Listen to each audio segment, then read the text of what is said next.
Mr. Vice Chairman, I wish the matter had not come up for discussion in this House in the form in which it has come, because we will be discussing, it appears, the same subject more or less piecemeal in connection with the other two bills as well.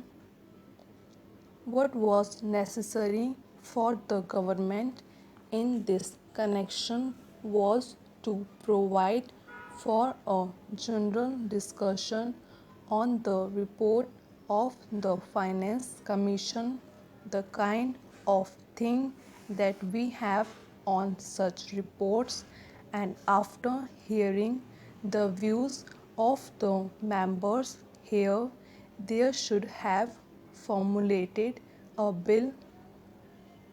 Even if they had formulated the bill earlier, the bill should have been preceded by a discussion on the report. It would then have given us an opportunity to dealing with this rather important subject in our public finance and indeed in our national life. But now we are asked to treat this matter piecemeal and deal with the bill as it comes separately. I say, sir, this would not seem very fair.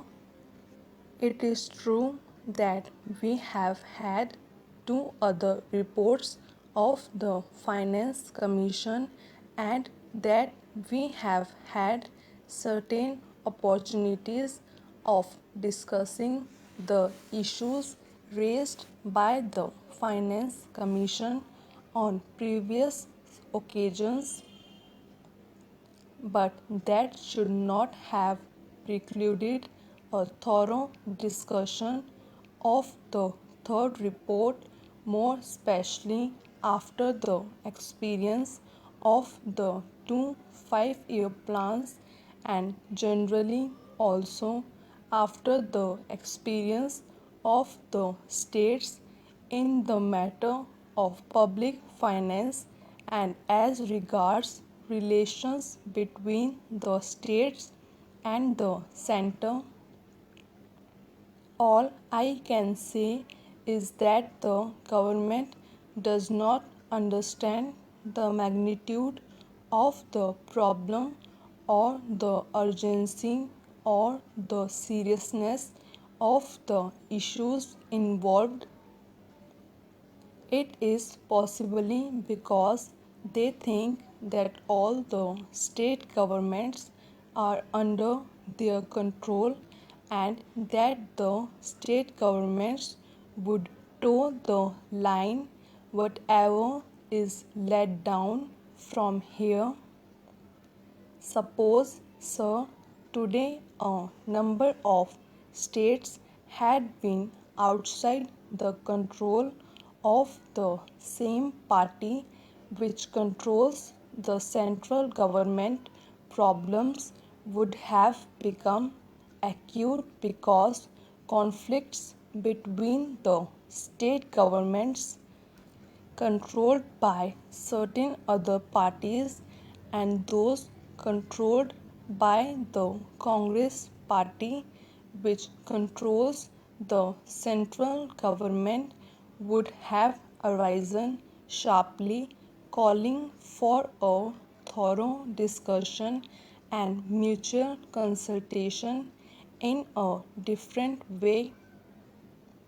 Once they can get past whatever they like, and also once it is passed, the states will more or less accept without any protest the dispensation of the center.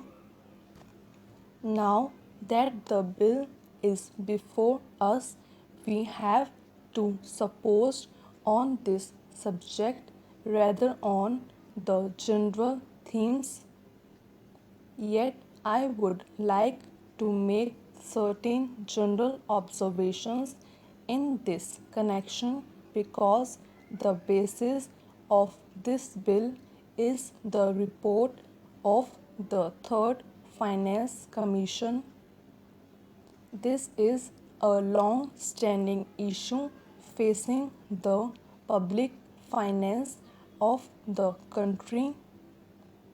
Those who have studied economics will know well how this matter had come up even during the British time when we do not have either independence or any kind of autonomy in the states.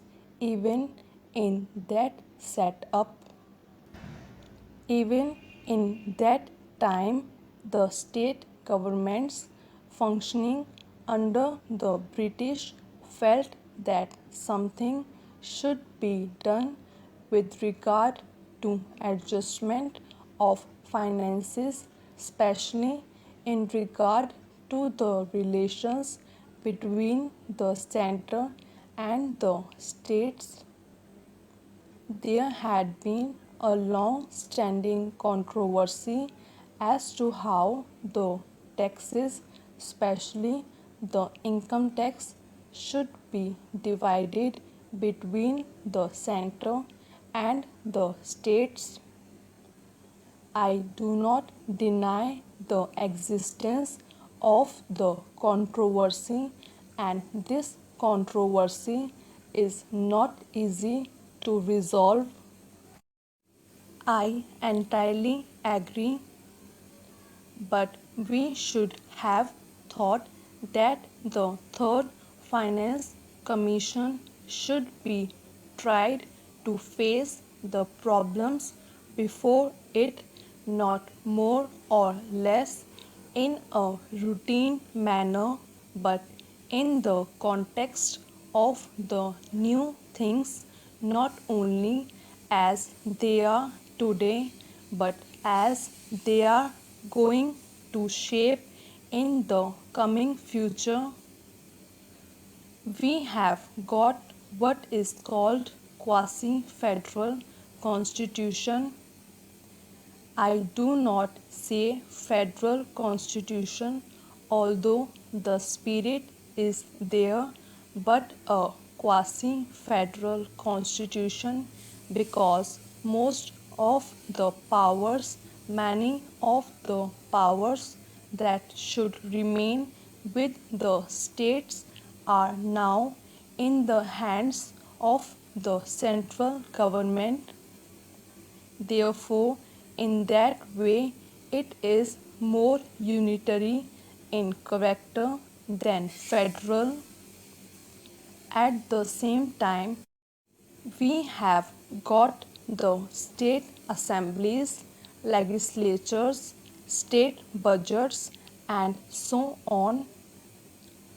They function more or less in the same way.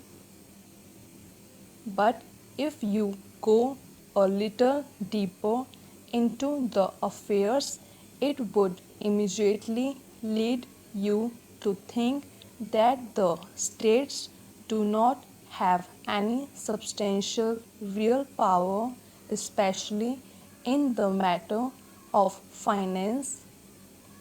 Perhaps at the time when the Constitution was framed, this aspect did not figure very much in the minds of the makers of the Constitution.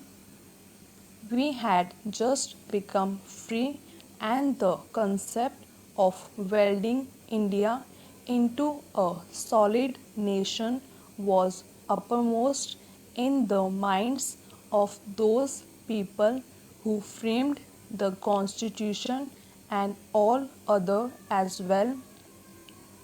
In that background, it was quite understandable that it should be the dominant thought as to how to put the different segments of our country into a whole, namely the Indian Union.